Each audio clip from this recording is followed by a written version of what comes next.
Yo, Bucko, it's Zero coming back to you with another figure review, and today it's Imperial Monday once again, and we have the new Star Wars Black Series Imperial Stormtrooper. Now, I've had to push this guy back a few weeks since I bought him because of all the new releases coming out, and hell, I'm recording this and I don't even know when I'm going to have this video out, so you may see him in some videos, but you won't see this review yet. But I finally have him, so you're probably wondering why this is a Mandalorian Stormtrooper. Well, I couldn't tell you, since it's not dirty like the Remnant Stormtrooper, so unless there's a new episode where there's clean Stormtroopers aboard Moff Gideon's ship or something, then I don't know. What I do know is this armor was redesigned for Rogue One, so that this is definitely different from the Stormtrooper we already have. We're going to show that off a little bit later. Anyways, let's check out this box. So the front of the box, you got your Star Wars Black Series, Star Wars Mandalorian, love that orange. Got your Imperial Stormtrooper, which hopefully they make a Remnant Stormtrooper eventually, which I'm sure they will. Side of the box, very nice art. He is number 2, so maybe I'll get the Mandalorian eventually if my pre-orders ever want to come in. Back of the box, again, same portrait. Imperial Stormtrooper. Stormtroopers are elite shock troops, fanatically loyal to the Empire and impossible to sway from the Imperial cause. They wear imposing white armor, which offers a wide range of survival equipment. On the other side of the box, pretty bland, just the orange stripe. Top of the box, you got your window there. Bottom of the box, unreadables. And it's time to get him out of the box. And here he is out of the box, and oh, I am definitely gonna need to pick up more of these guys. I just started playing with them for a second. I'm just like, okay, this isn't your normal Stormtrooper, and God, this thing looks so good. Okay, so I'm gonna get into this accessory real quick because it's the one and only accessory. It's a kind of modified E11. It has this like extended magazine on the side and this flashlight, and this is pretty sure this is a completely new mold because I looked at the Mim Bam Stormtrooper and the Scarif Stormtrooper, and this is not the same mold as that. I don't want to go grab that right now, but you just have to trust me on that. And it's definitely different from the standard E11. You got a shorter scope. You got, I don't know, this just looks, these both look really good, but man, this just looks clean. I don't know which one I like better. Very nice to finally get a new mold for Stormtrooper. Oh man. You go back in here. There you go. Alright, and yeah, it's pretty, besides that, it's pretty plain. There's no paint on it or anything, so yeah, I'm gonna miss that little, I'm gonna miss the little silver patch on there, but whatever. So worthy sacrifice. Alright, now we're gonna take a closer look at this guy. Alright, so you have your, alright, got the original Stormtrooper on deck, and we're going to show them off a little bit. So the first thing you're going to notice is the helmets are definitely weirdly shaped, and that is because this is supposed to fit more appropriately on a human because it has a human head inside of there, though it is not painted. Don't know if I do or don't like that yet, and I don't know what possibility that could bring in the future.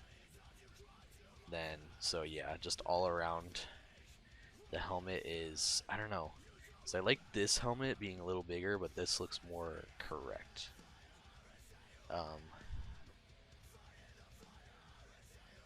The blue on here is a little messy, but whatever.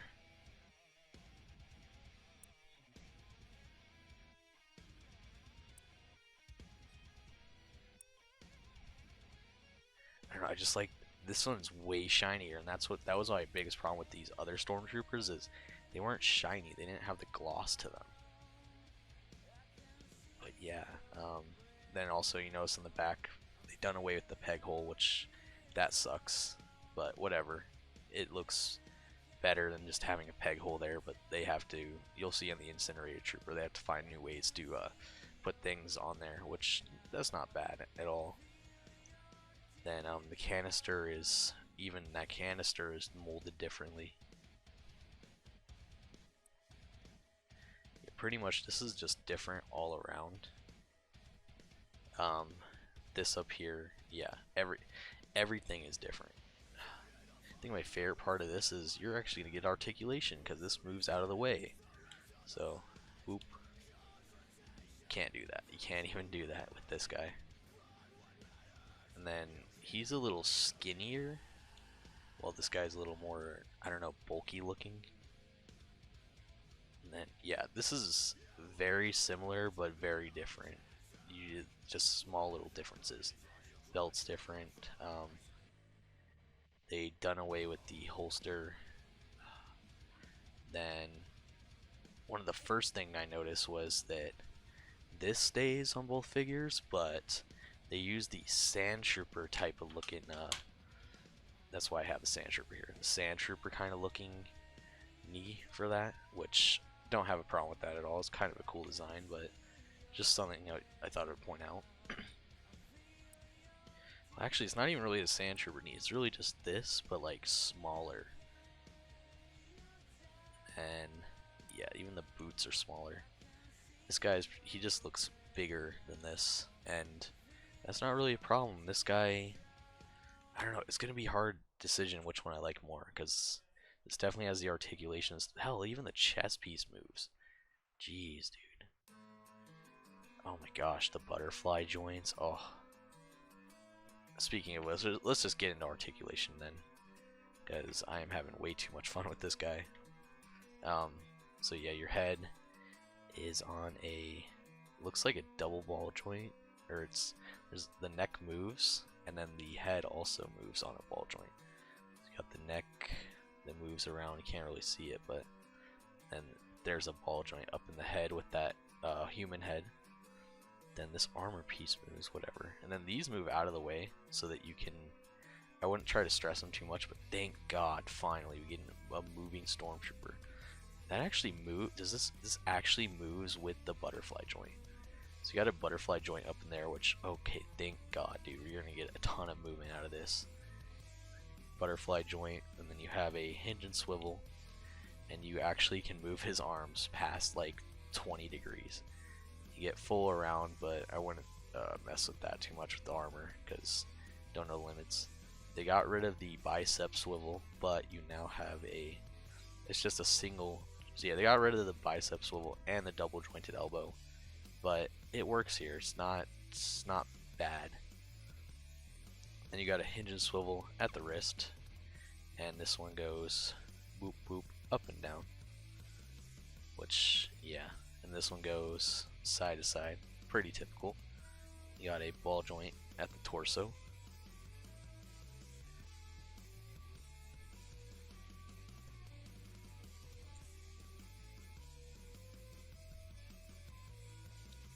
Then you have kind of the same problem as the other Stormtrooper had. Go this far, back that far, out this far. Then you have a single jointed knee. I don't like that. I don't know. It's cool, whatever. It's whatever, but I miss the double jointed knee. I'm gonna miss the double jointed knee. Then you don't. Oh, you do have thigh swivels. Okay, I got worried for a second. And that detail, that leathery detail in there is super nice. Damn. And then you have a hinge at the ankle and a forward-facing pin for rocker. And you're trading a few things away on articulation here, but you're getting more articulation out of it, it looks like. I feel like I can almost do more stuff with this. I don't know, we'll have to see, because I don't know, because the leg, you're sacrificing some things in the legs and the arm with not having the double jointed, but I almost feel like you'd be able to get more movement out of this just because of the arms. But yeah, I guess we're just gonna pose this guy and find out.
Now we're going to show him off next to some other figures.